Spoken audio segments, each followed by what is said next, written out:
La nature profonde de l'Église s'exprime dans une triple tâche: annonce de la parole de Dieu, célébration des sacrements, service de la charité.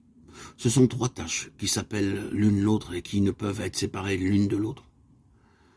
La charité n'est pas pour l'Église une sorte d'activité d'assistance sociale qu'on pourrait aussi laisser à d'autres, mais elle appartient à sa nature. Elle est une expression de son essence elle-même, à laquelle elle ne peut renoncer. L'Église est la famille de Dieu dans le monde.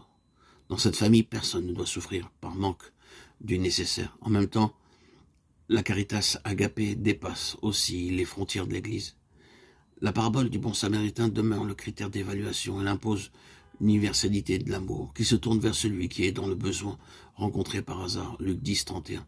Quel qu'il soit, tout en maintenant cette universalité du commandement de l'amour, il y a cependant une exigence spécifique, ecclésiale, celle qui rappelle justement que dans l'Église elle-même, en tant que famille, aucun membre ne doit souffrir, parce qu'il est dans le besoin.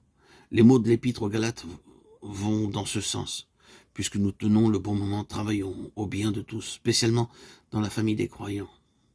Depuis le 19e siècle, on a soulevé une objection contre l'activité caritative de l'Église, objection qui a été développée ensuite avec insistance, notamment par la pensée marxiste.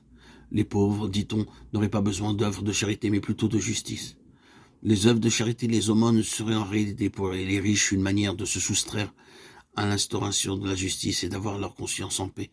Maintenant, leur position est privant les pauvres de leurs droits.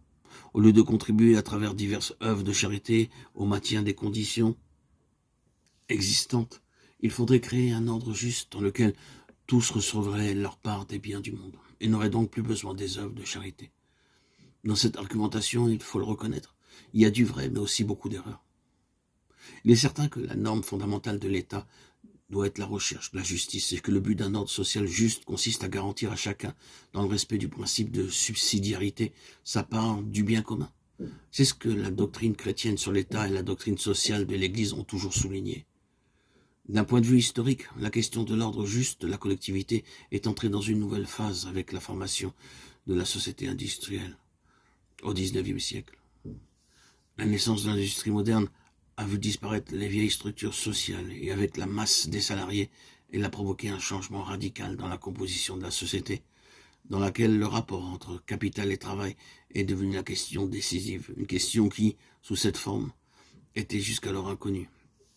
Les structures de production et le capital devenaient désormais la nouvelle puissance qui, mise dans les mains d'un petit nombre, aboutissait pour les masses laborieuses à une privation de droits contre laquelle il fallait se rebeller.